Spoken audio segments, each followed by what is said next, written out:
Hi, my name is Kim Emanuel. I'm the founder and formulator of Kairi Skincare. This is the second in our video series on anti-aging. In the previous video, we talked about various anti-aging methodologies. We talked about exfoliation, antioxidants, hydration, moisturization schemes. And then as we worked to the end, I teased you a little bit about bioactive skincare, utilizing peptides. So let's just start out. What is a peptide?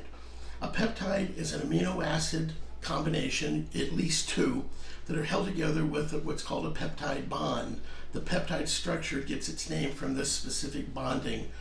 And the peptide bond it's just a chemical bond. It's called a hydrating bond or a dehydrating bond because when the bond is formed, the two amino acids in the bond precipitate the exclusion of a water molecule. It's not very complicated. Actually, it's quite beautiful.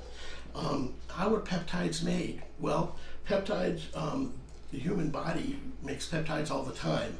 There are gazillions of them. They do all kinds of things from controlling the way that our heart beats, to the way that our skin presents itself, to the way our muscles twitch. Peptides really are the control mechanism. Peptides are one of the control mechanisms of the body.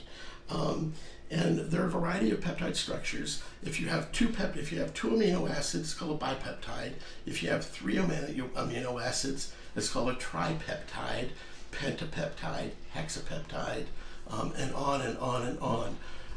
For skincare, we don't really get into too many of the larger peptide structures because the larger the structure, the more difficult it is to move it into the skin, and that's a trick.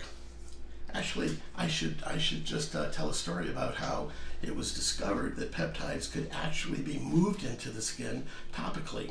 It was a chap in the 1950s, I forget his name, but he did an experiment where he mixed peptides in water and then used a radioactive iodine to trace it. And he applied his mixture to skin, and nothing happened. It wouldn't move into the skin at all.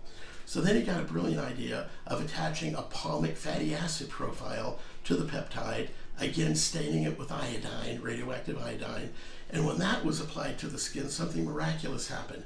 All the peptides moved into the skin, and he could trace where they went with the radioactive iodine. And what they found was really, really good. They found that when peptides are placed on skin, they're localized. That's one important thing. The second important thing is that peptides are site-specific. So when you put a certain peptide on a certain part of your skin, it does something very, very predictable, and that's all it does. There are no weird side effects that you have to worry about. And like I said, they are bioidentical. How are peptides made in the laboratory? This is interesting. There's two ways to do it, basically. There may be more, but there's two fun ways to do it.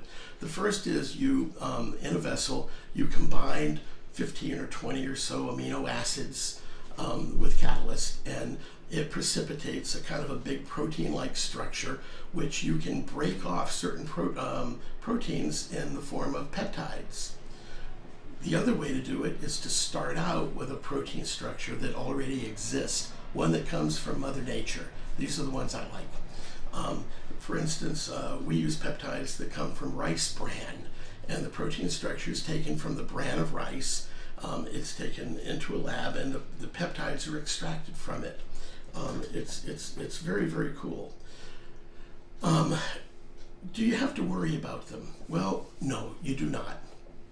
Peptides, all they're really doing is they're tapping in to maintenance and health systems that the body uses all the time. Every moment since you were a little baby, peptides have been keeping your skin healthy and happy.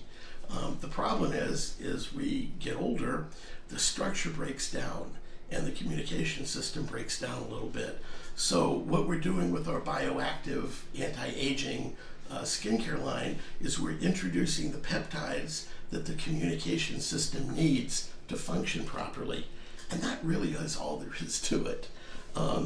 There are several different kinds of peptides.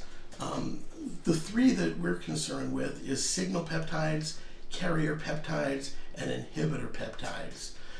They all kind of work the same way. They're site specific, and they move into places where we've put them, and they cause our skin to do certain things. In the case of the signaling peptide, it precipitates a cascade across the extracellular membrane, interacts with a fibroblast, and the result is the precipitation of typically collagen 1 and collagen 3 structures. These are the collagen structures that mostly control how our skin functions and works. One peptide is a signaling peptide. It's a tripeptide called GHK.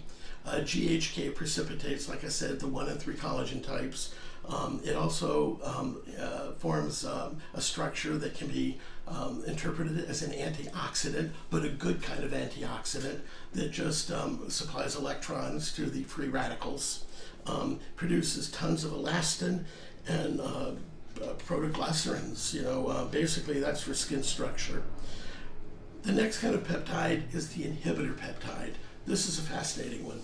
In your brain, when you'll get a buildup of calcium near the neurotransmitter, that precipitates the accumulation of a substance between the muscle and the nerve, which causes the muscle to involuntarily contract. These involuntary contractions are in large part responsible for the fine spider lines around our eyes and around our mouth. Well, when you introduce a neuropeptide or an inhibitor peptide, it precipitates a compound called an acetylcholine, and that gets between the nerve and the muscle and stops it from the involuntary twitching.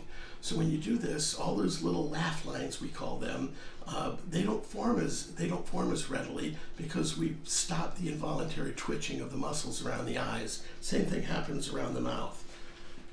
Copper peptide. Copper peptide is a carrier peptide, and basically, these are peptides that precipitate copper and magnesium. They're largely responsible for wound healing and scar tissue. That's about as much as I really want to get into right now. I will tell you that I'm writing an article. Think of this almost as a teaser.